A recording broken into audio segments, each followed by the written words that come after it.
Hello, everybody. Welcome to the Dual Screens Gamescast, Episode 2.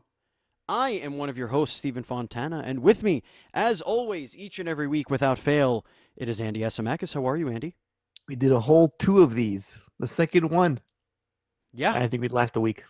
this is the second of this and the 140th of pretty It's much so everything weird else. having Yeah, the number so low. I'm like, no, we've done so much more than that, but just has a new name. Just yep. like Peter in the Discord. I mean, on the Twitch. Every now and again, you need. Listen, and this is only the second time we're doing this Same live. shit, different name is what's going on here. We are doing this live on twitch.tv/dual screen streams. For those of you that are new to this podcast, this is the Dual Screens Gamescast, a show where Andy and I, and sometimes a third guest, we have a little space there on the bottom. Where is it? Over there, where you can fit another person.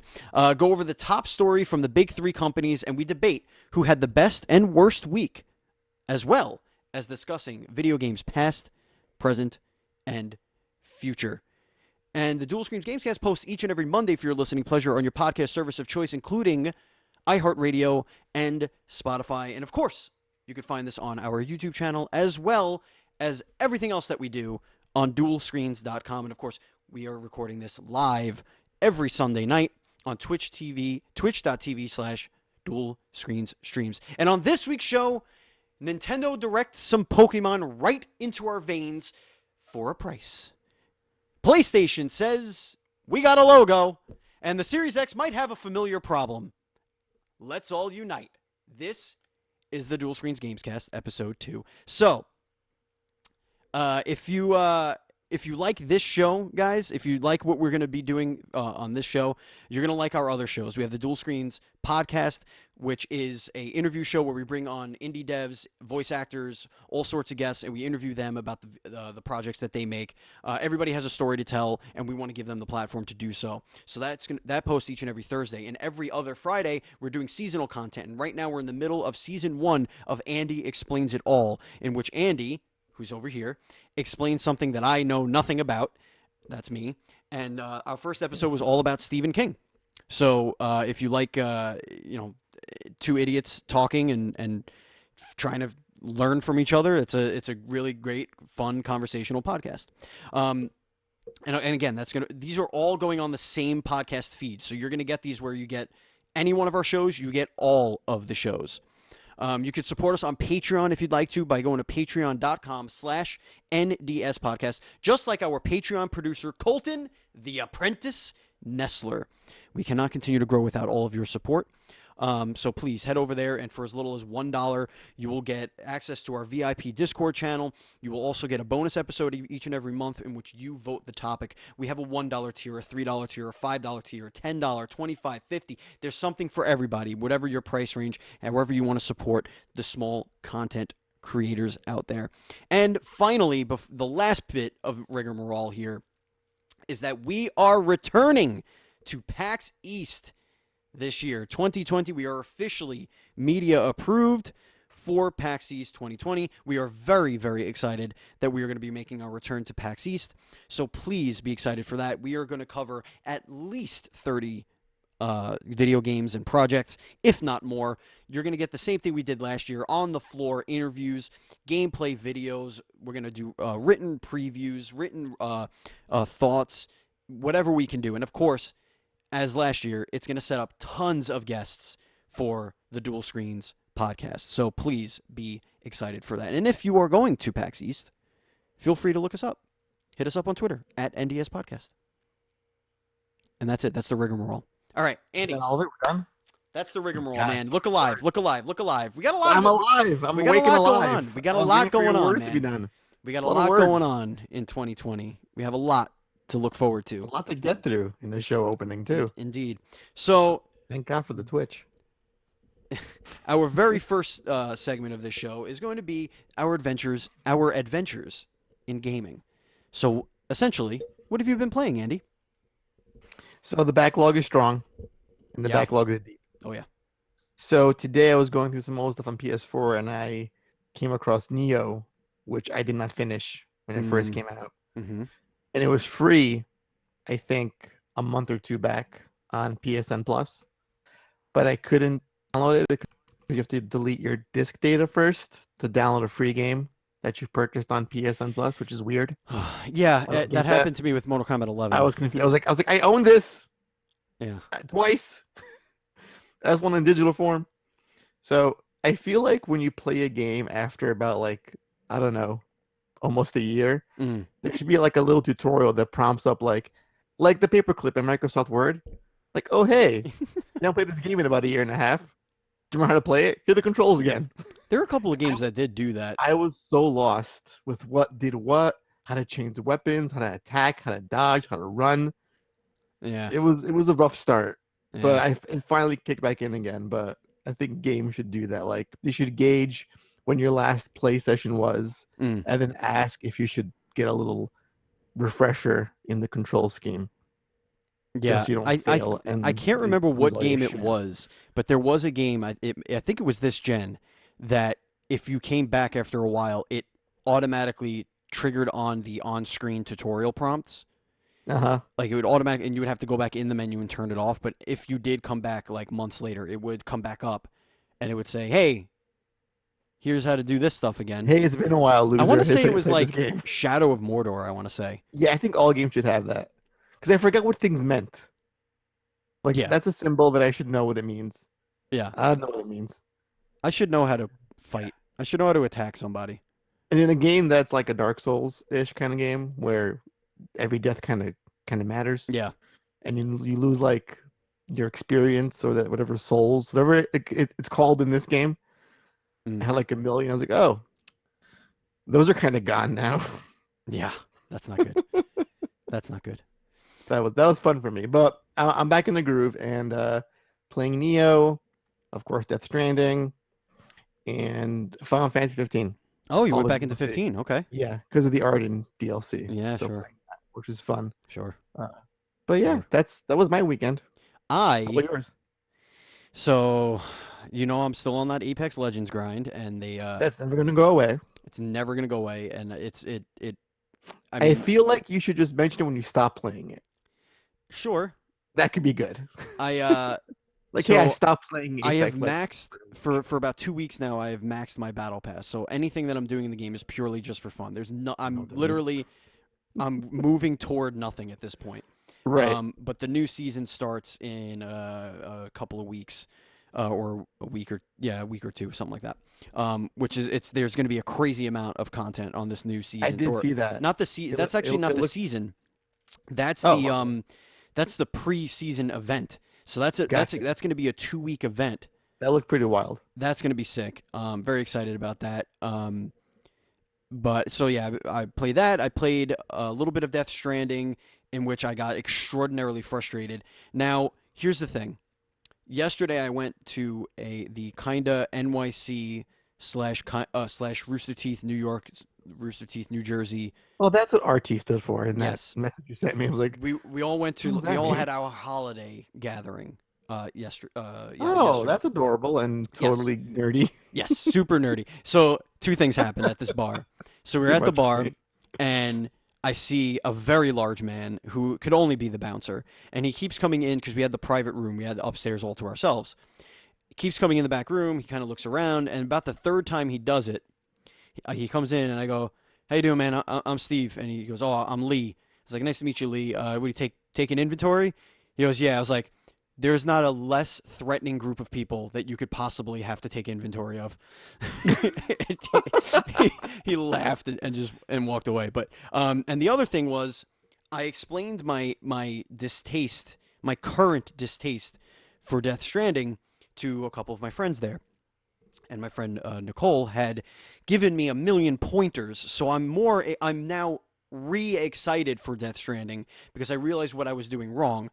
But let me tell you about how angry I Besides got. sucking at it, It wasn't. No, I'm not blaming this on myself. I'm I'm just not. trying to find out what is so hard about that game. So Like, what's not working for you? if you are just running from point A to point B Right. and just Like a straight line? trying to get to chapter 3 before the game quote unquote gets good, if Right. you're not doing that, if you are looking for as much of the stuff that's thrown around as possible, it Well, makes like the lost game. cargo. Yes, and Okay. that stuff will make the game harder for you because you're not equipped to survive and get and make these deliveries as quickly and as efficiently as possible yet. So Correct. here's what I was doing. I was loading my backpack up and throwing everything up that I could find because I'm right across the river from my destination. So I know I'm going to offload a bunch of it. So I'm at 119 out of 120 kilos or whatever I could carry, whatever the hell it's called, on my Okay, so back. you're almost at capacity. I'm Is almost what's at going on. capacity, but Yeah. I could sprint forward and not You're fall. still limber. You're not like, down and like grounded and like you're Right. struggling with each step. So I press the old R1 button by the river because I want to make sure that there's no red spots because then I'll just fucking float and go down the river and die. Right. So I hit it and it's like mostly green and then there's like this little sliver of yellow in the middle and then green again. So I'm like, I could Mhm. easily get, and literally I go across this thing and then the spot is like another maybe 100 paces in front of me. So Okay. I go in, I go into the thing, I'm carrying my thing, and it goes, oh, press L2, R2 to regain your grip. Okay. Right. So I press L2, R2, I regain my grip. And then he goes, no more stamina. And he falls backwards immediately. I'm like, what the So hell? you weren't watching your stamina. Is what No, happened. it was it. No, here's the thing. I've never had this issue before, and I'll tell you what happened. Nicole gave me the pointer. So, but I'm going to tell you where I got to the point of shutting the game off, ejecting the disc, and putting it aside.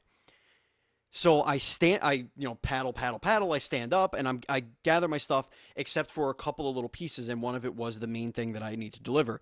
It starts to slowly meander its way down the river, and I mean slowly meander its Mhm. way down this river, but just faster than how I can walk. And it was just a rinse and repeat. Hold L2 R2, out of stamina, fall. Oh, get up. And then I would catch up to the thing, and it would just Wait, you be out kept of reach falling over and over again? over and over again because I would finally get up, gather my shit, and as soon as I have everything, it would tell me I'm gonna fall. I have to grip, and as soon as I would grip, I would fall back out of stamina. So I was in this vicious cycle. And I'm like, what the fuck is going on? Turns out, what you need to do, you have to go in and auto sort your weight and distribute it evenly. So what was Were you happening? not? You weren't doing that the whole time? No, because I was running through and just throwing shit on my back, trying to get to the area because I Oh just want to my get to chapter God. 3, right? So I'm not wasting time in menus. So It takes like 2 seconds. I was not optimized for this camelbacking. So every time I went in the river, my backpack was pulling me backwards. So you were basically off center essentially. Yes. So I was constantly using stamina, even when I was standing still and not using stamina. Right.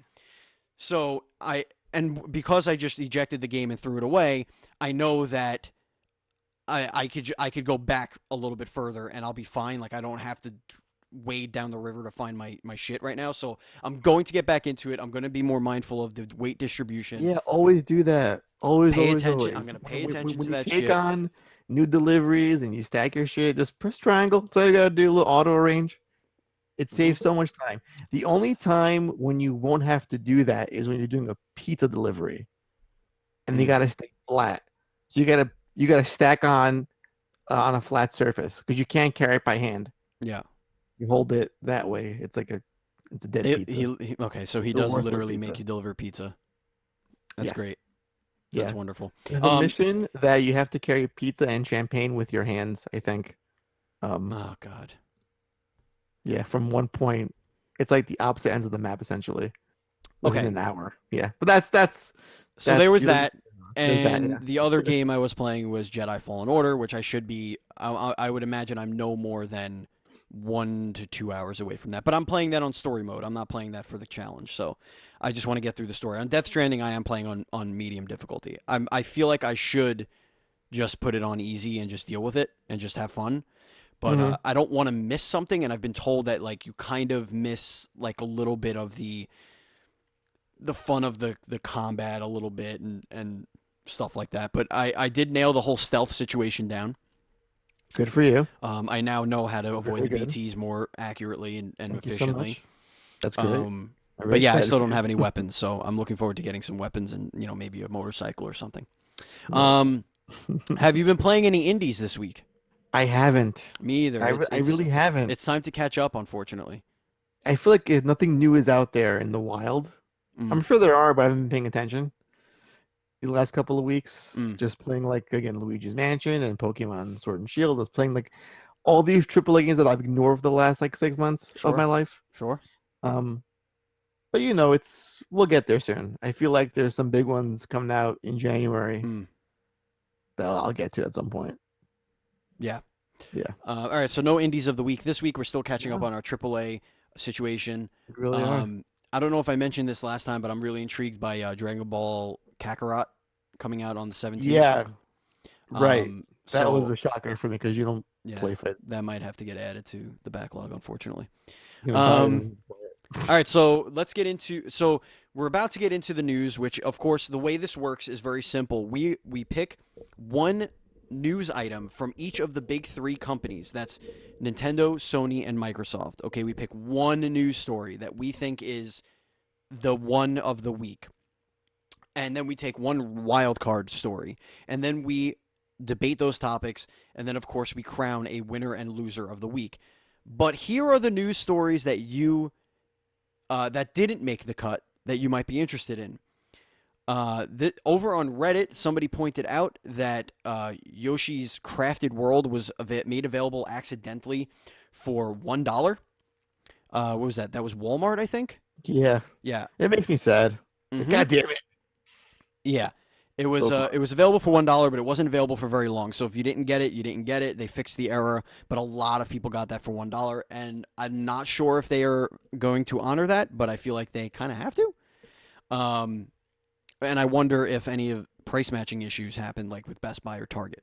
Um, Alienware showed off at that they are currently prototyping a Switch-like handheld gaming PC, which is a little bit nuts.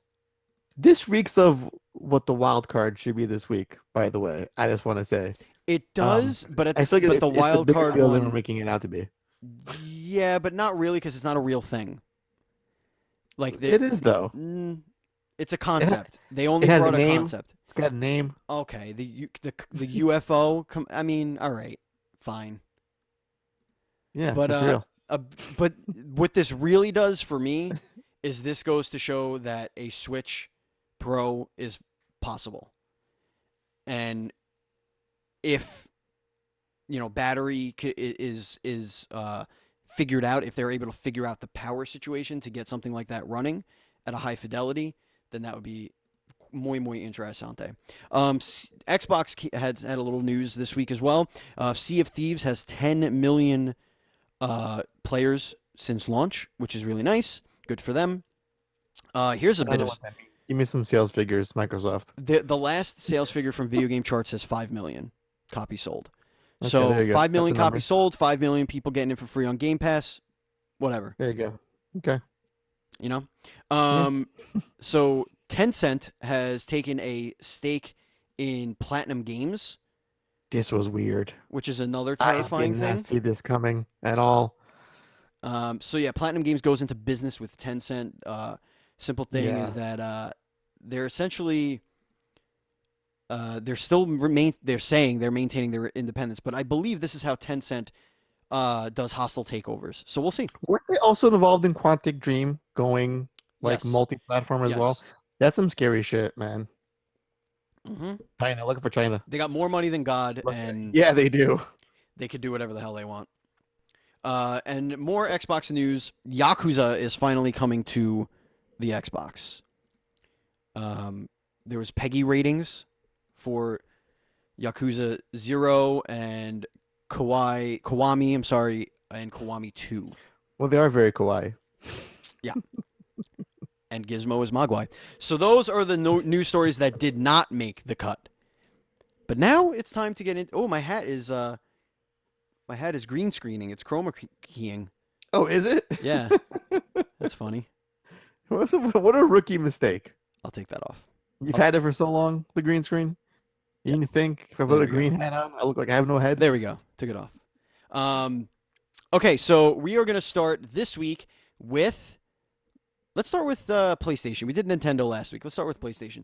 So PlayStation hyped up, guys. We're going to be at CES. It's gonna happen. We're gonna show something. Everybody was like, "Yo, what can this be? Are they gonna show the console? Are they gonna? They don't want to be outdone by Microsoft, right? Microsoft showed the console at the Game Awards.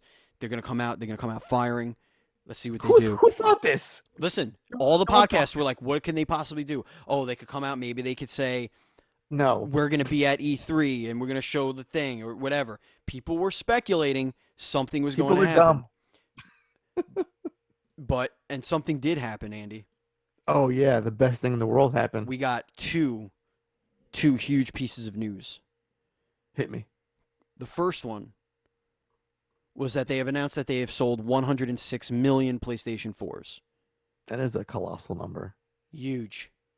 Huge. That's a huge number. It's a massive. This is before we see the release of FF7 remake, The Last of Us 2, and to a lesser extent, Ghost of Tsushima. Yep. And before an actual price cut and Cyberpunk of the PS4. Yes. You know, yeah, Cyberpunk could also. Could you imagine what a price cut will do in sales for PS4? It's gone 7 years now. Give us a $150 base PS4. It's been so consistent in sales. That's just absolutely crazy. But perhaps the biggest news out of their CES presentation, they finally revealed the PlayStation 5 logo. And now I know you've been waiting for this logo. I have. Me too. I've been waiting for it. Were they going to go to the Spider-Man font? Were they going to go back? Were they going to pay homage to the PlayStation 2 with the blue font? Were they going to call it PlayStation 5 instead of PS5? The options were unlimited. Unlimited. And of course, that's like 5 options, really. They hit backspace on the 4 and put a 5 on the PS4 and PS3. This was the greatest thing that happened, I feel.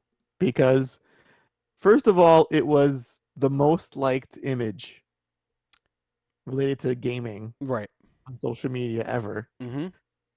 And you have companies like Microsoft who are showing off a system and are showing games like Hellblade 2 and Halo Infinite and really showing off what their next-gen systems will be playing. Mm-hmm. And then you just show a logo and it steals the entire conversation. Yep. The whole thing.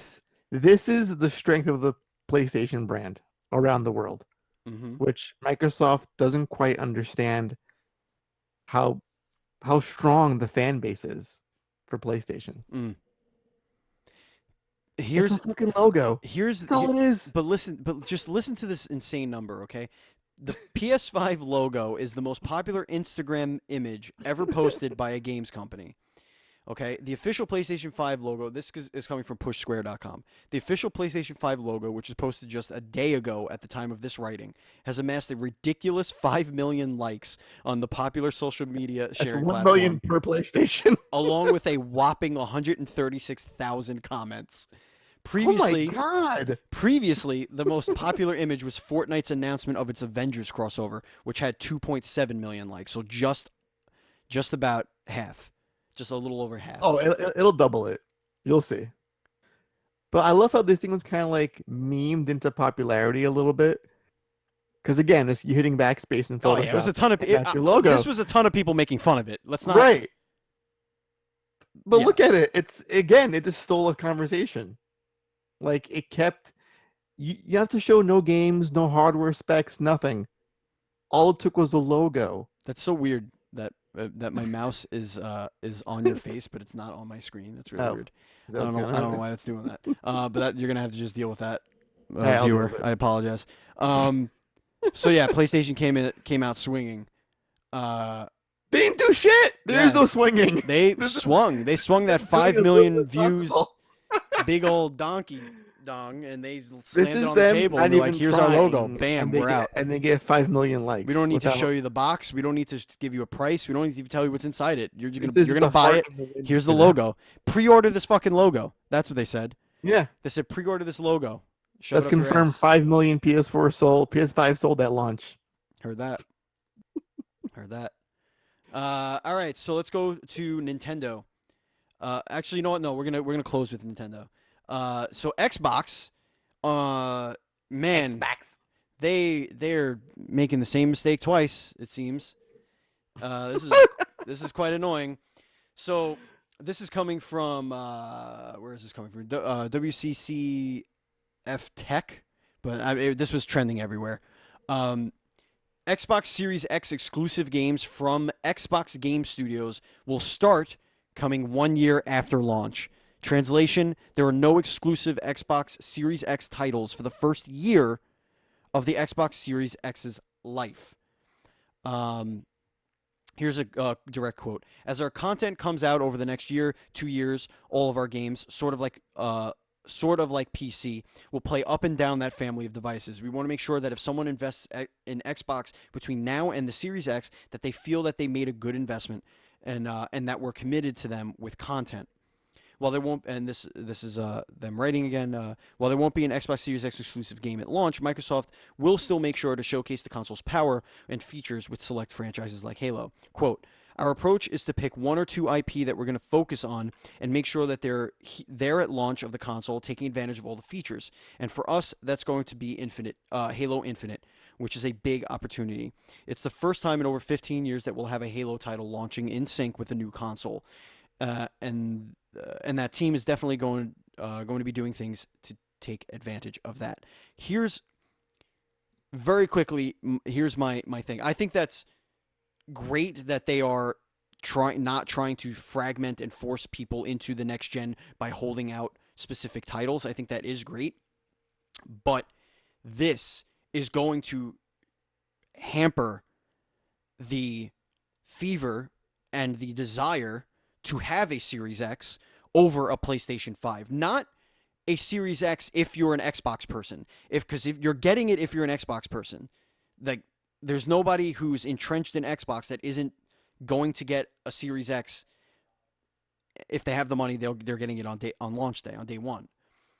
But the people who are there to choose between Xbox and PS5, especially if PS5 is going to be the rumored 100% backwards compatible with the entire legacy of PlayStation games, disc and all, if that is the choice they have to make, I can't see how this is a good strategy for the people that are going to have to make that choice. They're sacrificing that audience, and that audience is the same audience that gave Sony such a jump start in console sales to the Xbox One. Thoughts? So just to expand on this, Matt Booty, the head of Xbox Game Studios. Yeah, that sounds right. That's a name that, of course, he'd have that name and work at Microsoft. He said, "We don't want people to feel like they're making a choice between generations." Right. So I can kind of I agree with your sentiment. I like how if I have these new games coming out, I don't have to buy the new system to Right. play them. If I want the bells and whistles and play them as they are, quote unquote, intended, with whatever, if it's a 4K, it need a 4K, 60 FPS, whatever it may be Right. in resolution and graphics. And this one's got more draw distance. This one's got more pixels. This one's got more, particle effects, whatever the case may be. I appreciate that sentiment, but this feels like a pre-concession call of next gen, because shortly after this, on the Kotaku podcast Split Screen with Jason Schreier, Mm. he confirmed that the PS5, that Sony will only have PS5 titles at launch. Right. So to me, as a consumer, I can say to myself, there's this brand new shiny box that can cost upwards of $500 to $600 that has some games that I can only play on this system that look really good. Mm-hmm. And I can play all my old games on it as well. Right. Seems more appealing than I can get the new hot game and I can save that money in the meantime, up until when there's more value placed on that new console. Because I think in this day and age, power, it's getting so negligible, the difference between what looks good. Mm. Like, we can look at the PS4, look at a game like God of War, or The Last of Us Part 2 look worlds better than the Gears of War 5 on a quote unquote more powerful system. Devs have said that when it comes to this next generation of systems, the power is going to be on the artists and designers to really showcase. Right. Like the talent is really going to bring out the best in the systems. So you can have power all you want, but if you can't utilize that power to the best of your ability, then is it really a talking point or a selling point? So I feel, again, when you're talking about marketing a new system to people Mm. and you're trying to sell a product, I don't understand why you wouldn't have like, here's Halo Infinite. It's only on Xbox Series X. It's a brand new game on a brand new system. If you want to play, you gotta buy our new system. Like that's not a bad thing to do. That kind of makes the most sense to me. No, but to argue against that, like they spent 4 years making up for the launch of the Xbox One, right? Right. And They, again, this is like a concession to me. It feels like, well, we can't compete in this space. I think I think it could be part of that, but I think it's Mhm. also that they can't now go back to, like, they have been giving stuff away to their fan base to make up for the really just lackluster Mhm. like they've come up with they've re invented what these services are on these systems because of their weaknesses. So Right. if I they think I think it, I pretend think it's I yeah. don't think they can go back on that. I think they need to continue to say, No, no, they no, no, can't. we're a legacy. We They are a really legacy can't. console. You're going to play everything. Everything is across everything else. It's 100% backwards. And we don't want to, you're not you just bought the One X. We don't want you to feel like you have to buy this thing. And I think that's all a veiled message, right? I think it's a veiled messaging of the games aren't ready. Right. They don't want to come out a year after PS5 because that'll just be another disaster. Right. Um, and they have whatever games they have coming next gen are going to have a huge microscope on them because of how shitty this gen was for first party games for them and how many games they've canceled and how many studios they purchased and have said have been working on multiple projects. Multiple projects is great, but if they suck, that's a problem. You can't be putting out Crackdown and Sea of Thieves. Right. That can't be what you do. You Yeah, let's have get those 10 million players though, dude. You can't you can't deny those 10 right, million but players. half of those players got it for their Game Pass because And I think they it's needed some value. and to that point, it's like it's hard to assess what's a success now because they've sort of rewritten the rules to sort of hide statistics and sales stats because well, there's Game Pass now, so we can't really we don't deal in terms of sales anymore. We don't deal with shipped units. We just think of a player base. Like Right, we have 10 million players on Sea of Thieves. Well, that's great, but how well did it sell? Well, it's at the point. Now this is the new standard now for them. right, And I think as they rewrite that, they can also rewrite this and say, well, it's like the new system, but all the games are all on everything. Plus, there's xCloud. You can play on your phones now. So it's sort of like a way to sort of step back from conventional metrics of success in the console war, if you want to call it that. Because, back in the day, it was about sales. Like, who sold the most, who's doing the best.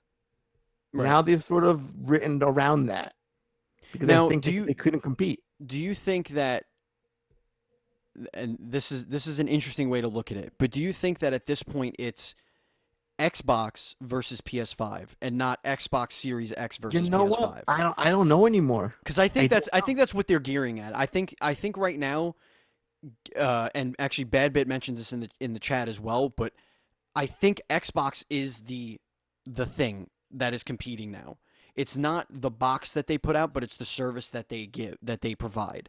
And I Mhm. think to them, monthly subscribers is more important than people that are going out and buying a game. Well, again, but that's by whose standard? If let's say Microsoft sells 5 million Game Pass subscriptions in a year, right? Right.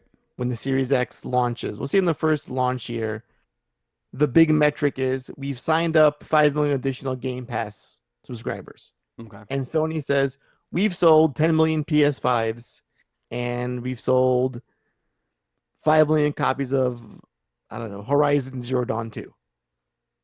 Right. Who's the winner there? How do you judge a winner? Well, It's like two different playing fields. yeah, I don't think you're looking. I mean, I think we need to stop looking to crown a winner. I think that's what's important here. But the Right. argument that like we had in our Discord with Buzz, who's also in this chat. The issue is we're not arguing the fact that Microsoft and the Xbox brand are not going to be much healthier than they going into next gen than they did Oh, of last gen. course they're going to We be. we That's without a our doubt. argument is that they are making a poor argument for going out and buying the Xbox Series X right now. There's no If I can go out and instead spend hundreds of dollars less and get the same experiences for at least a year as they are saying, then then to me my money is better served on the PS5 because I am looking for new experiences. I'll have new games to play. Plus, I could still play the legacy titles as well. The issue is that Microsoft, they sort of put out a lot of additional hardware. You had the OG Xbox, but then you got like the slim version, the only digital version, the Xbox One X. They give you all these options that came sort of late in the game in the Xbox One life cycle. Right. So if I just plunk down 500 for an Xbox One X, let's say over Christmas, Mm-hmm. why am I buying a Series X less than a year later? Well, yeah. If I I can mean, play the games on right. this one that I just bought. But that is my point. My point Right. is that I don't think they are targeting those people. Right. They're targeting the people who are the tech snobs, the people who want the power, the people who are Which is already entrenched, pretty niche, I feel, as it is. which is probably, I mean, they didn't even, when did they cross 40 million? I don't know, dude. I feel like it was. I It like wasn't. I think they crossed 40 million like maybe a year ago. Yeah. Maybe maybe not. I think they were at like 36 at this time last year. They're at like 43 Yeah. now. Probably. I mean, But listen, the X didn't do much to bolster their sales. Like with the Pro, with the PS4, I've always said that it sold what, a 1-to-4 ratio. yeah, it's like Pros to PS4 OG sold. yeah, Like yeah, power isn't on the mindset of most consumers. right, It's what's the most affordable and what makes the most sense for them. right, If I have a system that costs less, it has arguably more games on it, better received games, more critically acclaimed games, I'll buy that to get those first party games plus all the third party stuff. Now, will it look a little bit less better visually? Again, it's negligible, but it's not enough to say you're not comparing a PS2 to PS4 game. It's a very minute difference. And the consumer just doesn't care about power in the grand scheme of things. That's how I see it. not until down the line when they have to. Right. Bad Bit also mentioned in the chat. He says they don't want to lose millions of Game Pass subs by moving away from the X or S. I don't think that's a thing because you don't have to get a new Game Pass just because you got a new system. There's a Series X Game Pass. Only Yeah, for it's Series X not games. it's not specific to the console. Like I mean, there is the Ultimate, but I think that is just so that you could get it on PC as well and like all that fun stuff. But I think, and that is the other like what we need to realize is that Xbox is they want you to just purchase their service to play games. They're like they want to become the Steam of console gaming. I think. Right. Well, I think it's more of like a Netflix service where Right. Well, if you're Steam was buying up. Steam was a subscription, Right. But but like you know which garbage is on Netflix? A oh lot of yeah, garbage on oh yeah. Netflix. But here's the thing, like for Netflix, what's more important? Is it the subscriber base or if it's a Netflix made movie? Like Netflix is making movies that are going on in movie theaters now. They're making movies that go to DVD and stuff like that or Blu-ray. So is selling those movies more important than how many people stream it? I mean, those subscribers are there already. Or is it only going based on the increase in subscribers. Like, does Game Pass matter more to Microsoft if they see an uptick because of the Xbox Series X, like people getting it? But it's likely going to be the same people who already have an Xbox One. Right. But again, I just feel like when you make the whole Netflix comparison, people just think off the bat that because Microsoft bought a bunch of studios that they're all going to be like a Marvel series when they could be like a haters back off kind of a show. Yeah. So again, it's hard to speak to the quality yet. Yeah, we Is got to see the what they game come out will with, man. the games will be there? Yes, without a doubt. Um, this choice at the very least is very pro-consumer because as an Xbox owner, it doesn't force my hand yet. I don't feel left out of the party. Yeah. If my friend gets Halo Infinite on Xbox Series X, I can play with him on my Xbox One X or my OG Xbox One or on my PC or on my toaster or my iPad, whatever Right. it's going to be.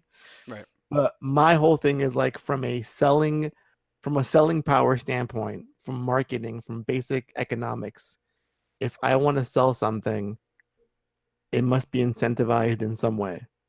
Yeah. I think having something that you can point to and say, this is why you're buying this piece of plastic for hundreds of dollars makes the most sense. Yeah, I mean, I'll tell you to put an exclamation point on this. They are making me more and more want to buy a Game Pass that I don't have a system to play it on. Right. And also, Like, I'm more and well, more, I'm like, ooh, I like Game Pass. I like that. I like that right. idea. I just don't want to spend 100, And then when like E3 $400. rolls around and it says like Xbox exclusive and it says like play on all the systems that we have out there, and then Sony is like, here's a PS5 exclusive. Like that's gonna get the crowd. That's gonna take headlines, and you're gonna see like it's the must-have PS5 title. You're gonna see that at some point, Yeah. as opposed to here's the game you can play. Like these games, they'll likely just make Game Pass more, more appealing to people. Mm. I think that was the whole point of buying up all these companies, just to kind of like build up that service. But enough on that. Yeah. Enough on this. That's a lot of. I don't know why my cursor keeps showing up on the screen, but Is that whatever. my nose again? I just don't know. I don't know what's happening, but it doesn't matter. Okay. So, moving on, this is our wild card Oh, topic here. we're skipping over. Okay, cool. Nintendo. Nintendo's gonna be last. So this is the wild card topic here.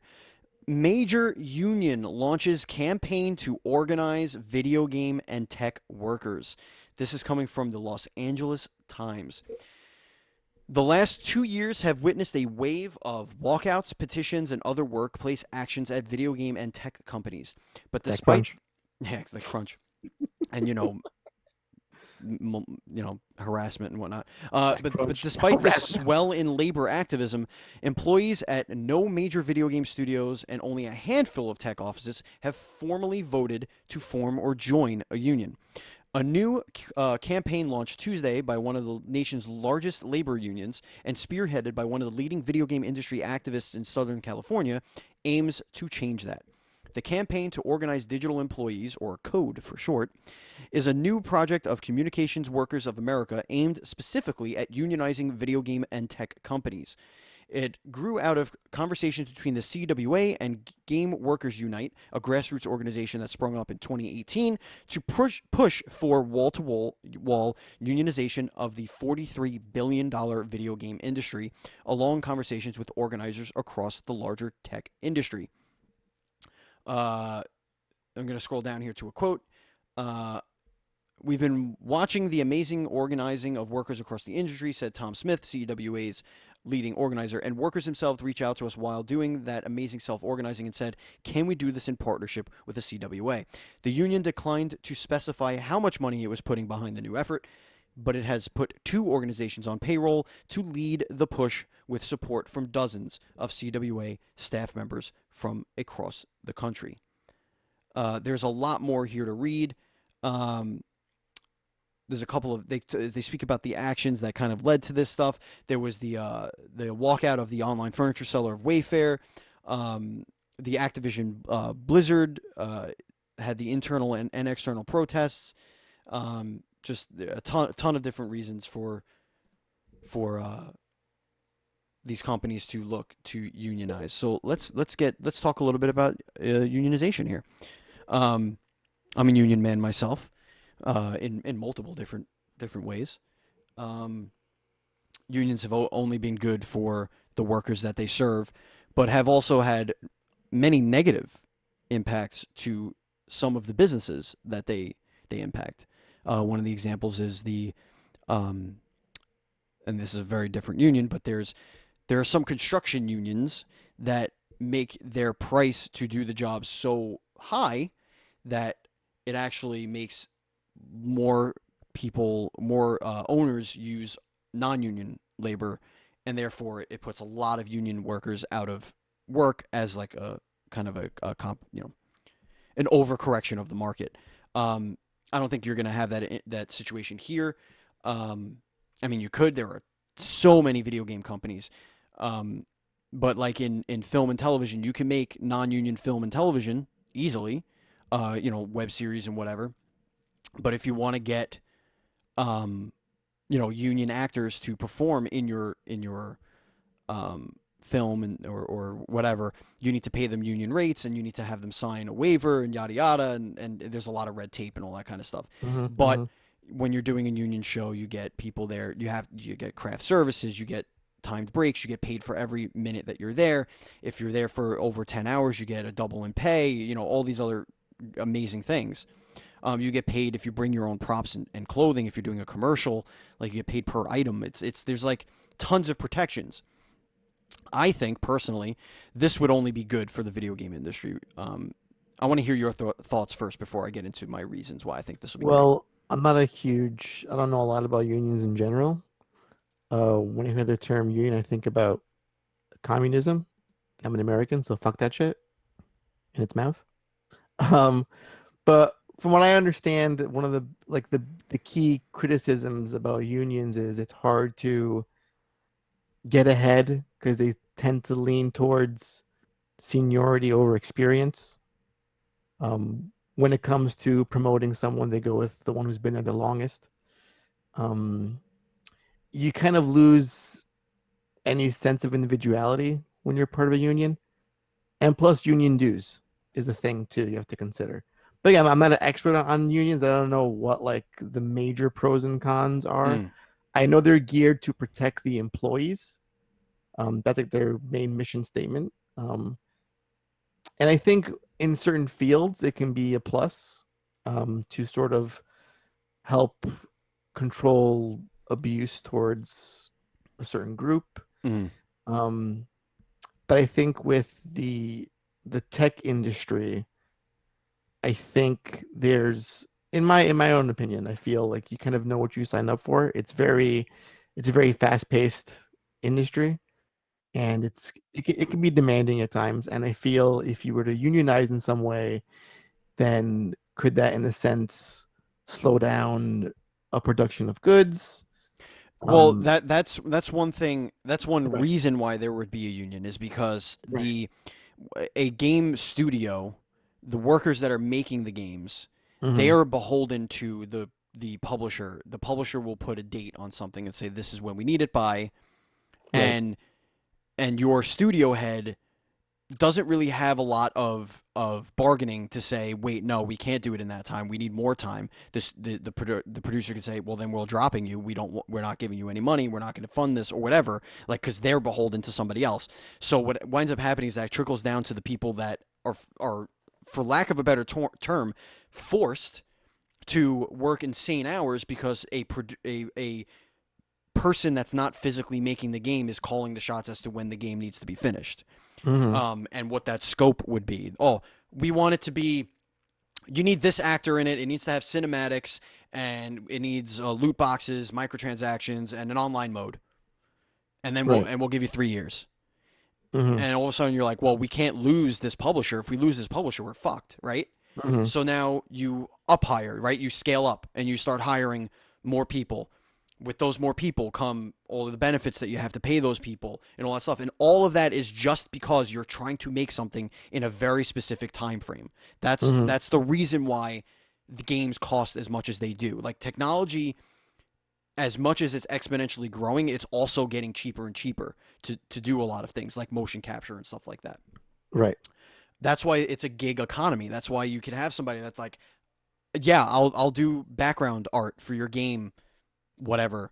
But this is not looking to affect the this isn't looking to affect the indie scene. Like indie scenes are going to be just like the indie film industry, Yeah, and those go at their own pace. I feel they're yeah there's no they're crunch. when a publisher comes, it's usually when they approach a publisher and say, we're like 90% done with this game. This is what the Yeah, just game give us is. some more money for marketing and get in our Exactly. corner. Here's when we're coming out, and they decide Right. whether or not they're going to buy the game to publish it. Right.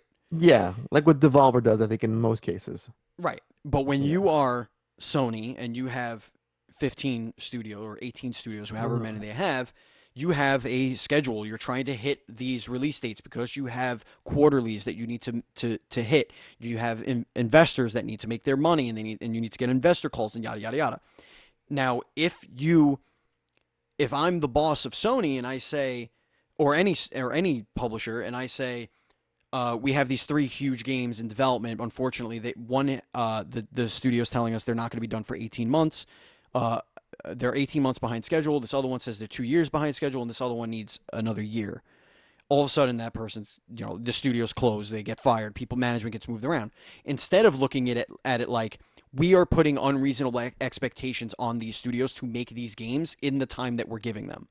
No, there's no bigger example of that than Anthem, right? Anthem was a massive AAA game that had tons of push behind it, and it was 4 years of hype. But all reports from that, it only had 18 months of actual development, which is Right. nothing, right? And they're still trying to fix that game. So You just give these up. Lost problems, cause. the overworking, the crunch, the understaffing or overstaffing, and then hiring, firing because you're just ramping up for crunch. All of that is a symptom of the unreasonable expectations that we have on game developers to make the games themselves. But look at a case like The Last of Us 2, where you have them announce a release date, and then less than a month later, they delay it by about 2.5 months. Right. But So, but one thing you have to notice is that still hits Q4. They're right, still hitting but Q4. So, you know, it's like right at the very end of Q4. And also it's not like they didn't come out with games prior to that. They had oh no, I understand that, but I think just to say like there's been cases where I think if you let's say you're it was the next Pokemon game, right? mhm. There's Pokemon Sword and Shield. And Nintendo was like, listen, guys, we're not gonna meet this goal. Let's push it back by 2 months. Or Game Freak was like, we can't make it. Do you think they would be forced by Nintendo to push it out I on their think they exact were. deadline? I think they You were think forced. that? I think Sword and Shield is an example of that. I think Well, I mean that could be we've tied into the but new year for we've Nintendo. been talking about that for a year on Nintendo dual screens before this show. Hmm. Let's Go was clearly to buy them time to make this other one, and then clearly this one, the Switch was only out for 2.5 years. Well, again, what you can say make a stripped down version of this game, and we can pad it with DLC down the line, which is what they're gonna do. But you can't do that for most games. Like in Anthem, Anthem shouldn't have come out. it shouldn't have. It shouldn't have come out. But then, how do you tell that studio who you dicked around for 4 years, changing the scope, telling them it's got to be this, it's got to be that, it's got to be this, it's got to be that, changing leadership over and over again? Hmm. Like, how do you tell that studio, I'm sorry that you only had 18 real months, but you really had 4 years on paper. We spent 4 years worth of money on you. But So if so, let's say you're in BioWare during that okay, time, yeah. and they're a union. Mm-hmm. What would that have looked like? So Do they go on strike? so the Which union, they can legally. yes, if they're being, like, for example, they wouldn't have been able to be fired because they voiced their opinion, right? That's one Right. protection that a union gives you. So they could all say, this guy running this project sucks, and we collectively say, this is a problem. We don't know what we're doing. We don't have a direction. This is a Right. problem. And that person can't turn around and say, you're all fired. But which then which again, which happened. There was like six or right, seven of the core, team in the beginning that wound up getting fired or having to quit because they were voicing their opinions to the people above them. right. But again, also another way to look at it is when you're in a union, you're a bit of a monolith. So you can have a majority opinion, but not everyone can agree with that opinion at the same time. Yes, but what's good for the goose is good for the gander, and that's True. how it is all the time. It's like Yeah. for me, I would rather take any part that's given to me. If it's less than SAG wage, fine, I don't care. Mm, I just want to work. I want to do the part, but my mm. contract says I can't do that.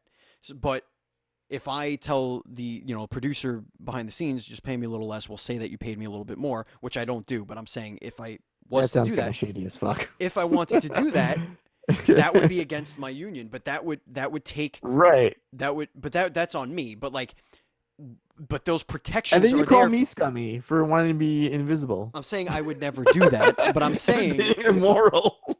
no. I'm saying I would never do that, but there are situations where you you have to make sacrifices for yourself because there are other people that are also paying into the system that need Yeah, the yeah. protections. Like Communism. I will if I have to the other thing is the other thing you have to realize is nobody wants to work more for less. Nobody wants to do that. And but the people who do are the ones that are more worried about what it's going to do for their advancement in their career. Like if I'm a programmer and I want to be lead programmer, I'm going to work as much as possible even though I'm not getting paid to work as much as possible because I want to make good because I want to get that bump in pay. That's a risk reward type situation. But Right. if I'm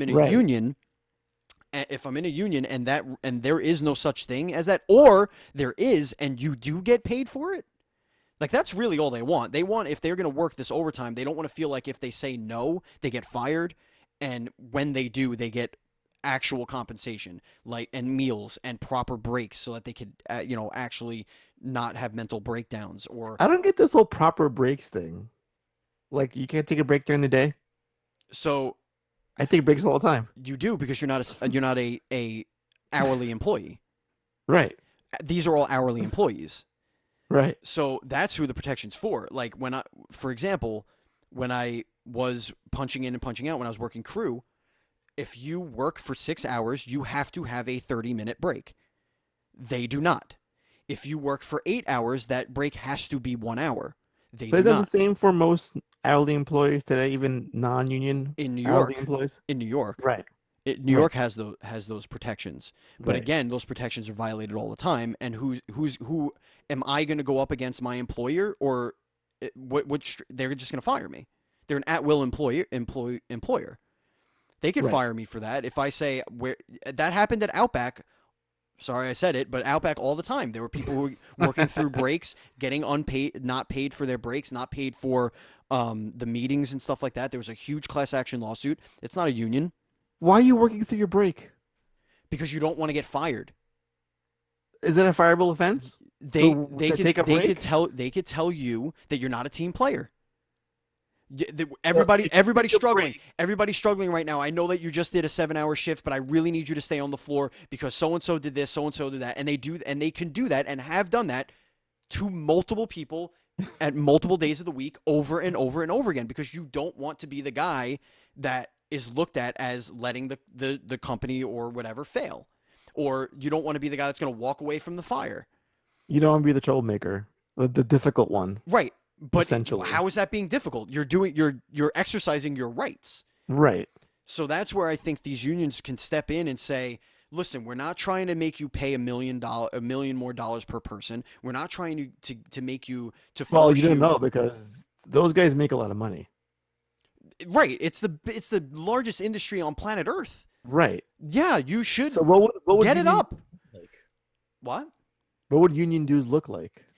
I mean, even in SAG, like it was a one-time fee to get in, and then Uh-huh. it was a very small percentage of your earnings for whatever and any earnings that you made that was a SAG job. That's how it was for me. So I imagine it would be probably a one-time initiation because of the size of it. It's way bigger than SAG AFTRA, I would imagine. The tech and video game industry. Mm-hmm. So I would probably imagine it would be like $500 up front to join the union. Um, Because I get unions Actually, for no, like there wouldn't be an. I'm sorry, there wouldn't be an upfront fee because it's part of your hiring criteria. For I me, get I had to buy into the union in order to get the union jobs. I get union I get unions to protect low skill jobs and people who don't do, because for us like facilities workers or people who work in a studio, like rigging up lights, maintaining a space, heavy lifting, moving furniture, it's low skill, but you don't want to abuse those people. Like they're not machines. But they are the most So expendable, that right. which is They why they can need a be. union. Right. So that's to And protect that's the way them. you have to look at the background 3D or But background 2D artist that's are those sitting there comparable making though? bushes. Right. Yes, they are because they're not necessarily low skill, but they're entry level for that skill. So Right. like a lot of these people are just programming little bugs and Sure. there's a whole row of them or a whole room full of them just doing the same thing or whatever. They're like you could just boom, you're out, you're out, you're out, you're out. And it's there's like again the union that I'm a part of, like it's the worst actor and the best actor on planet Earth have the same protections. Hmm. If I do a commercial and Tom Cruise, that's not the best actor on earth, but if Tom Cruise does the same commercial and he decides he's going to do it, his agent says, he wants to do it for SAG minimum, we'd make the same amount of money. But aren't you also, well, that's, see now, when it comes to things like acting, you don't all go to the same office every single day. No, So, but there is a SAG so headquarters. right, I understand that, but like the work you do and the roles you land are sort of independent of everything in that world. When you go to an office, you're in a union and you're doing a horrible job, you're also harder to fire as well. Right, but then there's things like arbitration, there's Right. you know Now it's a whole thing. Yeah. right, but you're paying for that whole thing, right? Like that's a Sure. part of your union dues. It's like, Right. listen, and the companies that hire you are going to have to do their due diligence as well because they're not going to want to hire a shitty programmer or a shitty artist Right. because now they're going to be in a union and they're going to be a lot harder to fire. So you're going to do your due diligence. This is also the other thing that you have to understand is that this isn't getting rid of freelancers. Freelance artists have their own issue altogether. Freelance workers. So like you could still hire freelance people to come in and you pay them a flat fee or whatever. You 1099 them. They're independent Mhm. contractors. There's Right. still going to be that market. It's going to Well, like shrink. most of our indie developer guests, they hire a lot of freelance workers all the time. Right. Yeah. All right. It's let's move on from this topic because Right. we're Right. I running. mean, there's clear pros and cons. I wish I knew more about unions and the whole atmosphere to weigh in more on it. Mm-hmm. You can speak more to it than I can, obviously. But I think we can agree that having a less stressful environment when it comes to game development is a no-brainer. Like we're not curing cancer. We're just making entertainment. I know it sells a lot of stuff and it makes a lot of money. You'll make better stuff, man. I'm But telling when you. yeah, I mean, listen, it's a Miyamoto quote, you know, a rush game is a bad game Yeah. forever. A Yeah. delayed game can be a great game. Yep. So let's always stick to that one truism about game development. All right, Moving and on. let's go to Nintendo because we Right. do have listener questions to get to as well. Yes, we We do. have to crown a winner. We still have the hype zone. Um, so the Nintendo announced a Pokemon Direct very abruptly, and then it happened. So we got a couple of things out of this. We have an expansion pass with the DLC. Most of the DLC announced for Pokemon Sword and Shield. We have Pokemon Home coming out in February, and we also have a Mystery Dungeon remake coming to the Nintendo Switch very soon, actually, which is really exciting. So, what they are doing, they're making a Mystery Dungeon Rescue Team remake that's coming for the Nintendo Switch. That is a remake of the two it's kind of combining the two versions. I think it was the DS and the Game Boy Advanced. I think were Sure. the two handhelds that came out on. Yeah. That sounds I about have right. fond memories of it, but I don't know where I played it. If I'm being completely honest, I think it was on. I played the Game Boy version or the Game Boy Advance version. I don't know. So what we are getting on with Pokemon Sword and Shield, each are getting their own expansion pass. So it's going to be $29.99 for each game. And this game is going to add the expansion pass is going to add 200 Pokemon to the game that were not previously in the game. It is also going to add two new wild areas and stories to go along with those wild areas. That is um, the Isle of Armor, which is coming in June 2020, and then the Crown of Tundra, which is coming in the fall later this year. So they also announced new legendary Pokemon, which I mean, okay, the legendaries really never really do anything for me. I usually just use them and then just throw them in my Pokebox. But we do have a bunch of that coming up. Um, Listen, I'm all about Galarian Slowpoke. That's all I care about from this whole news bit. Is that funky blonde-haired Slowpoke is is my everything. That's all I care about. so the other thing to know about this, again, as I said, this is $29.99 for each game. So you have to buy two of them if you have both games.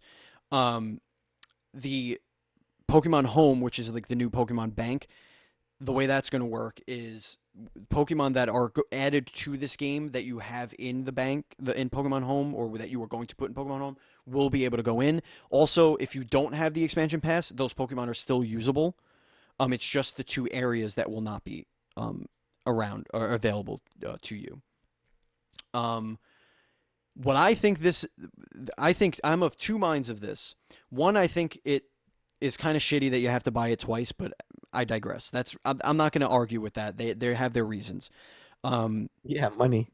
That's the I reason. think this is far better, a far far far better option than coming up with a you know Pokemon Crown or Pokemon Gatling Gun or whatever. Like this is Or like a better than third game, yes, this is way like better what than a third Pokemon game Yellow was. that would Yeah, probably add something like this anyway. I think right. this is a better and they would charge you the $60 I for it. mean, they could have done both the DLCs as one new game and made a Pokemon, gun, and then Right. that could have been Pokemon Helmet. Um a route. but I think this is a far better option. This, if you're one that only owns the one, you now don't have to spend $60 to get the new version with the new map and the new area and the new Pokemon and the new Right, whatever. but now if you're a parent and your kid's like, "Mom, there's DLC now for Shield. I only own Sword. Like I'm missing out on more stuff now. Yeah, but they're Buy not. the other one for me." They're not going to because you're still going to be able to trade the Pokemon. There's no exclusive area. It's just the Sure. Pokemon that are in the area. So that's not going to be like that.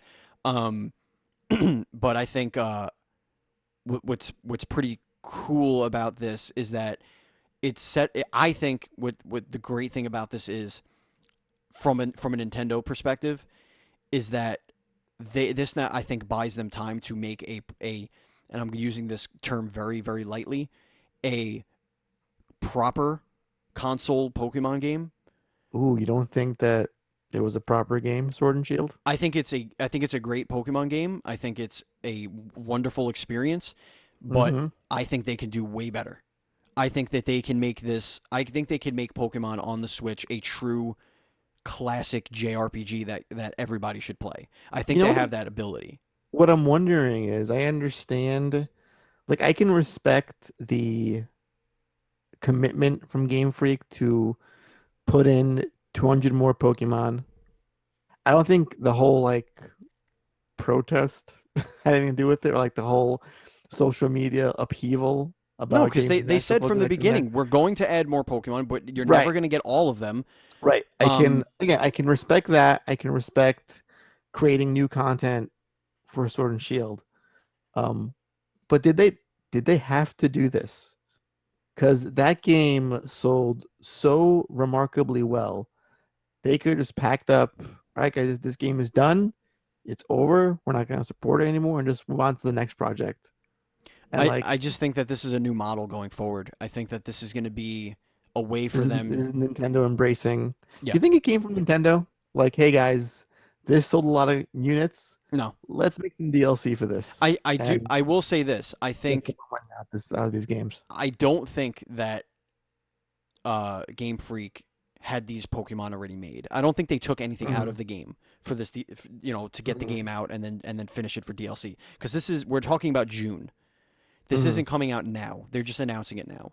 This is six Mhm. months from now, and it's going to be like 8 months from when the game went Well, gold. listen, it could be incomplete, It could have and been an idea. this won't get done until post release. And let's just side table this and make it DLC. I mean, if you look at the actual game, like I don't see where this stuff would actually fit in. It's I definitely mean, feels like yeah, an and additive. listen to your point. If it was like a day one DLC, yeah, I would Yeah, understand or if it they being announced it cut now and said it's content. coming out in March, like yeah, okay, Right, those things were made, but they only showed like 15 right. of the new monsters that are going to be in the game. They showed like maybe 10 seconds. Monsters. Yeah, Pokemon. I keep saying the word Pokemon, it just loses its meaning. Um, but if those areas, they didn't show a ton of it, so I feel like those things are probably. I wouldn't be surprised if those would get delayed, although they did sell the pre-orders. But um, and as I Buzz just think Killington that says, still no update for DLC for Mario Party. yeah, we're not gonna The get Mario that. Party dream is dead, It bro. ain't gonna happen, dude. It's done. You're not getting another board for that game. I listen. I think this is a good step. Nintendo is. I don't mind DLC, paid DLC for their IP if it's something worthwhile and adds a lot more value to the core game, which these will do. Hmm. Um, it's a lot of content for just $30 if you only have one of the two Yeah, games. and by the time Um, this comes out, maybe you could find the game used for cheaper, and then yeah, there. I mean, and I'm all about staying more in a game world if it's worth playing it. Like I love DLC for games that I like, so I'm not gonna complain about it. yeah. And again, if it leads to Breath of the Wild 2 getting like an awesome DLC pack that adds more than just like the Master Sword trials or a motorcycle, yeah, I'm all for that. Make it worthwhile, not a quick cash in. Um, or like Smash season passes. Like I like that. You're Hmm. just adding on to your existing Yeah. game. All right. That's going to do it for the Dual Screens report. And now let's crown our winners and losers. The winner this week for me is probably going to be Nintendo. I feel like the future of Pokemon is really alive, and I really like the whole mystery dungeon situation. I think that's going to be a really fun game. It's not going to be on the same remake level as like a Link's Awakening, but it does look really, really cute, and it's a really good, fun game. Um, and these expansion passes really uh, are going to pave the way for the future of Pokemon. So that's my vote. What say you? We'll have a duel at some point, I promise, listener. But I'm gonna agree with you on this one because I would have loved to have given it to Sony for just stealing headlines with a stupid little logo that Hmm. was you could have guessed what it would look like. Right. um, but Nintendo, compared to last week where our big news bit was there's two ports coming to the Switch. Right. At least in 2020, there's something more to look forward to, and they're staying in the conversation, which I appreciate, Mm. without having to do like a new console or Hmm. announcing, Metroid Prime 4 comes out in summer 2020, which will never happen, of course. Right. Um, but yeah, it's a good win for Pokemon fans. It's um, yeah, a good way for them to stay relevant. They're not losing relevancy, obviously, but just having something to look forward to, and they're still delivering great content in 2020, aside from their AAA first party games. Hmm. That's a clear win for me. And who is your loser of the week? That's gonna be Xbox. Yeah. I'm gonna disagree. I'm gonna duel with you on this one. I think You're that doing the unions, or you're no, doing no, I'm doing PlayStation. PlayStation. I think that the way they went into CES and that's all they did and that's all they showed. To me, as a Sony fanboy, as somebody who's It's just salivating at CES. the mouth. I understand that, but I'm What did you salivating. expect? This is why you keep expectations low. It wasn't E3. If it was E3, They there's a didn't kids keep logo, guys. expectations low because they have no business being at CES They're if they there have every nothing year. What are to you do. talking about? But they've always done more than this. They set their own bar for CES. At least show us something. They never show a lot of game stuff at Show CES. the opening blip. Show us what it looks like when you boot a console up. They wouldn't show that at CES, dude. Be realistic. They would have their own show for that. They wouldn't let any other show steal their thunder from them. They want all the eyes just on them. Yeah, and for that I think they're losers because they need to Okay. stop being assholes and play up. No, I'm thinking the opposite. Losers. Speaking of losers, holy shit, the hype zone, Andy. Oh, there's Hype Zone this week. We didn't do one last week. Take it away, buddy. This is like the dumbest thing I've seen in my entire life. Yep. Um, so the Hype Zone is a thing where we hype news. It's hard to take this here. It's hard to put on my hype cap for this news. Apparently, there's a character in Sword and Shield that has the Galar champ or Galar. Is it Galar or Galar? Galar. Leon. Mm-hmm. He has a mole on the side of his neck. Yep. That seems to come and go as it pleases. It wasn't there when they first announced this. Right. And apparently it just looks like it's a lighting issue. And the internet started a huge circle jerk over a mole. It's a sexy mole, man. It just makes Maybe me. he got it removed to get it tested, and then it grew back. Makes me. He has melanoma. That's what happened. Yeah. I fear for this country. I feel for. I fear for young gamers. If you're, I'm trying to wrap my head around what this is. Because I'm not that old where I'm like this is a meme. I'm not This is. I'm not okay boomer yet. You're getting there. But I truly am. You're pretty close. I'm sprinting there is what's happening. But it's a meme, and I just don't understand why this is news. We've had bits about Mario's nipple size. We did. Foreskin. And we've had foreskins and circumcisions. Yep. Now we got moles. This kind of pales in comparison, because I feel having covered Luigi's schlong size. Didn't we have like Nintendo characters as the bears in gay community as a hype zone once? So this doesn't really faze me. I feel it's not really 18,000 likes. And I sit there trying to, and I put out a tweet, and I feel like if it gets 10 or 12 likes, I feel like I've done something noble, horribly in wrong. the day. And I think I need to divert my attention and focus on shit like this. All right. Before we get into the mailbag, let me tell you about our sponsors, ladies and gentlemen. We have Melted Pins, as always. MeltedPins.com is a website that sells original tattoo art inspired pins, buttons, all sorts of fun stuff, shirts and canvas bags. And artist Kelsey Lynn, who has done art for this show, this podcast, this website, and other podcasts and websites around the world. You could find her art at Kinda NYC as well. She pretty much does all that for them also, but does great stuff. Has a new collection coming out very soon. I did confirm that with her over the weekend. I did hang out with her this weekend. But if you want to buy her merchandise, go to meltedpins.com and use the checkout code NDSmelted for 10% off of your purchase. That's meltedpins.com. Checkout code NDSmelted for 10% off of your purchase. Follow Melted Pins on social media at Melted Pins, and we have a second sponsor, and that's Patrick Hickey Jr.'s The Minds Behind the Adventure Games, which is out now on patrickhickeyjr.com and amazon.com. It's a video game. It's an interview book, essentially, getting the stories behind the games. It features interviews with the creators of 31 popular video games, including Grand Theft Auto, Strider, Maximum Carnage, and Pitfall. This book gives a behind the scenes look at the origins of some of the most enjoyable and iconic adventure games of all time. Interviewees recount the endless hours of painstaking development, the challenges of working with mega publishers, the growth of the adventure genre, and reveal the creative process that produced some of the industry's biggest hits, cult classics, and indie successes. Again, that is the minds behind the adventure games.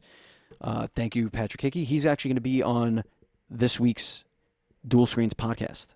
So he's going to be on to tell you Yeah, all about looking his forward book to and the that. stories. He also has two other books coming out. I think one at the end of this year and then the beginning of next year.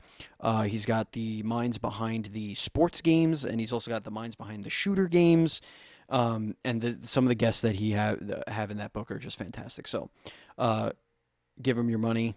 You can get the first book, The Minds Behind the Games. That's on Kindle as well. The adventure games will also be on Kindle eventually. The publisher's working on that. So, but if you buy them from his website directly, he will autograph the book for you, which is pretty cool. All right, it's time to get into mailbag. Our first, and by the way, you can write to us in many ways. You could write to us at feedback@ndspodcast.com. You could post in our Facebook group where we post the topics and say, hey, whatever. You could add us on Twitter. And if you join our Patreon, you get into the VIP Discord, and there we have a mailbag for you to fill out. So our first question comes from Colton, the Apprentice Nestler, of course, our Patreon producer. He has a non-gaming related question. Does schooling get easier, or does the fact that the farther along you get, the more specialized the schooling becomes, making it harder?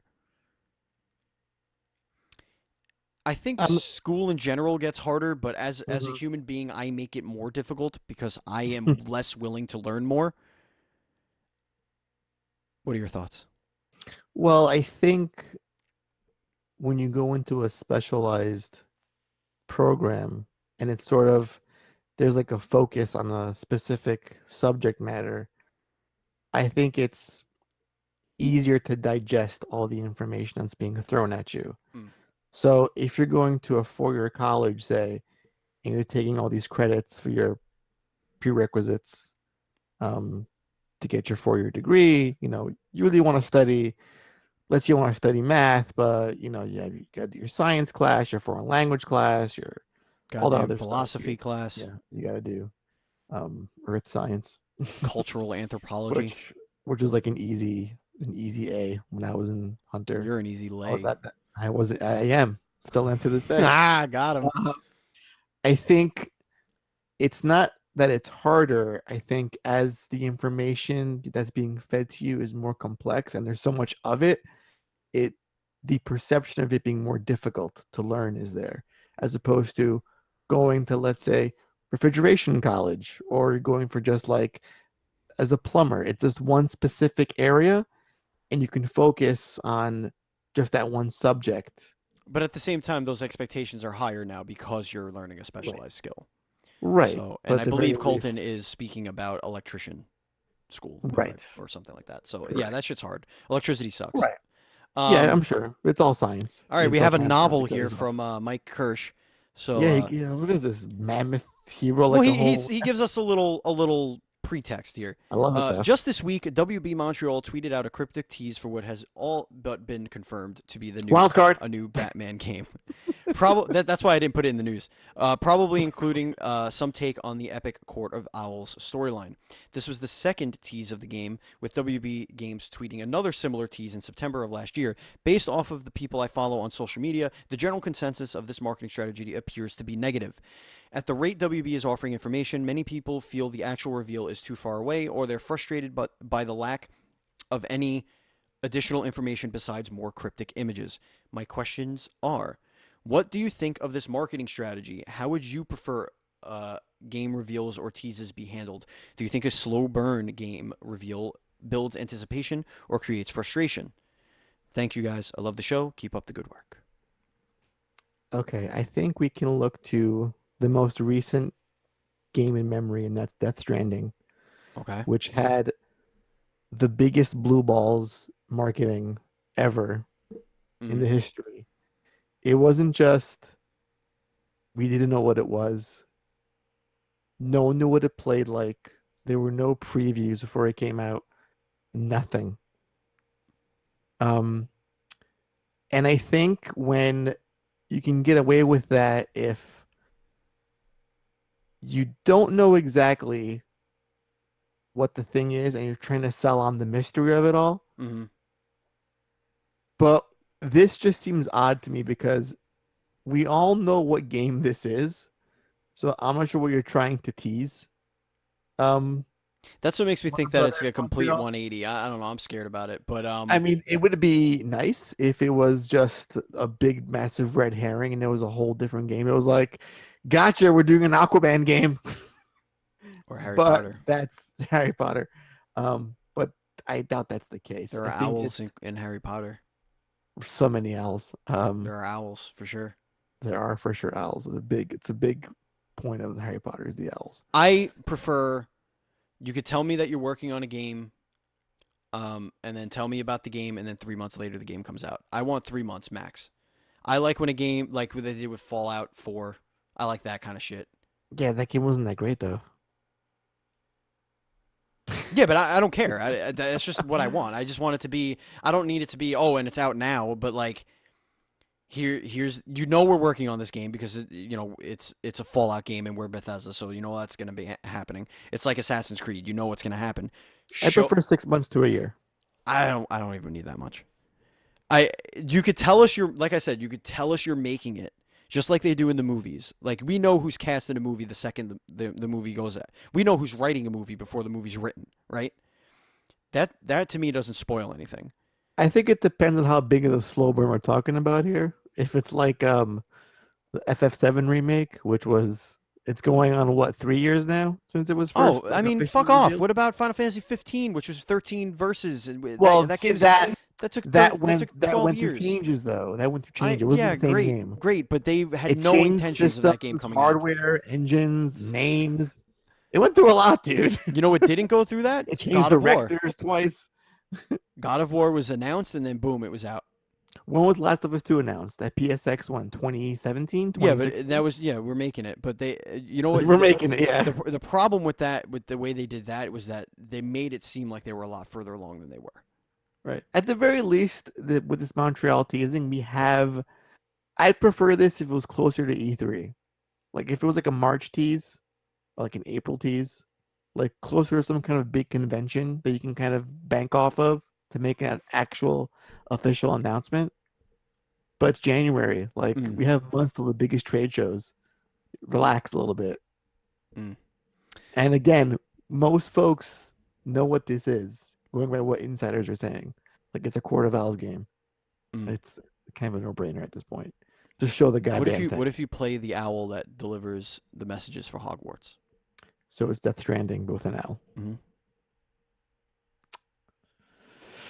I'd buy it. Yeah, that's what I'm saying. Final question here. This comes from Zach Lubenstein or Steen. I'm sorry, I don't know how to if I'm not pronouncing that wrong, but he's from the Facebook group. Zach, the best Zach I know. Yeah, the only Zach that we need. Um, is there any feature that would get you to switch consoles next gen, like going from PS4 to Xbox Series X or Xbox One to PS5? I will say that this is the only gen that I am strongly considering doing both. Um, PS5 is a must, is a definite for me. But the Series X is going to have to sell me a little bit more on the games that are going to be exclusive to that. But Game Pass is definitely incredibly attractive. But I've seen these games running on the baseline and even the Xbox One S. I've seen them run. I've seen them have a lot of difficulties. So I don't know if I would get in on that level first. I feel like I would probably just wait for the Series X to come down in price, or the much rumored Lockhart, which is the less powerful Series Xbox. I'd probably do something like that. Um, I don't know what feature it would take for me to switch. So in my household, I have the PS4 is my main console, then the PC and the Switch, and I have an Xbox One. It's just at this point a glorified coffee table of sorts. Mm, Sits in the corner. I put stuff on it. mm. Um, I haven't touched it in a long ass time. Um, I don't think any specific feature would make me want to switch over because to me, features are all ancillary to the main event, and that's the games. If Microsoft secured rights for some of the biggest IPs that are kind of absent for a long time in the conversation, um, and they were showing some quality content coming out, like guess what? We bought Metal Gear franchise, and here's a new Metal Gear game. It looks awesome. Um, it would take a strong software showing to get me to invest in them as my primary console. Um, I don't see it happening anytime soon. Because when again, features what like oh you can it has like I don't know what would it even be as a key feature you can talk to your controller to your friends. I don't know like what would a key feature as a selling point be? I don't think it lies on features. I think it's just about the games for me Yeah, me anyway. too. I Um, I, I it's a feature. all right, so it is time to get into the Retro Game Club, and here is what we're doing, Andy. Because I mostly because I wasn't able to actually play Parasite Eve. I Um, did. I wasn't able to. But what I would like to do is I would like to give you a game now, and then next week we both bring a game, so we're each playing a game for like that each other recommends in a Oh, week. I like this. You know, I That think could that'd be be the new cute. system. I think that'd That's be really cute. cute. Yeah, we each play each other's I could be like, game. oh, you really liked this game. Here's why I think it's shit. Um, Right. I would totally tear down your recommendations. right. So I can make you play scary games. yeah, you can. And I can play a bunch of sports games. And I'll hate you forever. No, This week you it's know what game this is. NBA 2K19, 2K18, So this is 2K. this game Tell me. Give is me the nice meaty elevator pitch. it's a third person action RPG Okay. in which and the story is that a dark genie is awoken from a slumber. Dark Cloud. Booyah. Now, it's been a while since I played Dark Yes. Cloud, and I kind of want to play it. I want to at least touch it. I want to see what it feels like. It's on PS4. It's in the hmm PS Now. I played It's Dark on Cloud there. 2, and I wasn't crazy about it, but I don't think I was in the mood for it, to be honest. Yeah. Dark Cloud, PS2, the game that I am dying for a Blue Point remaster You have such a remake. massive erection for that game. Love that game. Like you love a lot of games. You've gone on about Sure, tons of games, sure, sure, sure. Oh they yeah. have yeah, that you have a great love for. But this is the kind of game that you would leave your wife for, I feel. That's how much you love it. No, no, don't lie. Maybe, If it was a human form, you would probably fuck it and run away with it. maybe. At least my memory of it. That is it, and, that, folks. and now you're gonna challenge that memory. Those That nostalgia glasses, man, they don't mm, last forever. no, they don't. No, they don't. That's your homework, folks. You got to play Dark Cloud and Parasite Eve. Let us know your thoughts of them. Write into us feedback at ndspodcast.com. Can I just speak for 1 second about Parasite Eve? How amazing that fucking game is, No, wait, save it for next week. and why it's one of the. Oh god! Save All it for right, so next week. I'm playing your game. You're playing Parasite Eve, and then we'll Yes, come back next week. Got yes. it. hmm Cool. All right, guys. If you want to follow us on social media, you could do so. We are at NDS Podcast. I am at Batchild27. Andy is at Pants Guy. And you can join our Facebook group at facebook.com/group/dual screens podcasts. Again, you can find everything we do on dualscreens.com. And be sure to give us a follow and a like and all that fun stuff on twitch.tv/dual screen streams. Thank you to our contributors to the show, Zazu Pits of Sourdough Productions for our theme song. Thank you, Matt Murray, as always, Mr. Nuff. Thank you so much for everything you do for us. Thank you, Andrew Douglas, for all of our wonderful cartoon art. You can follow Andrew on social media at AngieMoto. And please, please, please think about if you want to get some hot merch. We got new stuff coming very soon. But you go to teespring.com/slash dual screens shop. And between each word, dual screens and shop, there's a little dash. I don't know why it does that, but it did it automatically and I can't change it. So whatever. It is what it is. No going back now. No going back now. Again, one more thank you to our sponsors, Melted Pins and the Minds Behind the Games, and Patrick Hickey Jr. Thank you to our Patreon producer, Colt Nestler. And again, if you want to be a Patreon supporter, it's very easy. Go to patreon.com/NDS podcast. We have $1, we have $3, we have $5, we have $10, we have $25, we have all sorts of stuff. And We have all the dollars. we got all sorts of goals up there too that we're All trying to sorts of reach for dollars. 2020. All And sorts of again, goals. if you guys are going to PAX East, look us up because we will be there. Andy, is there anything you want to tell the kids before we go?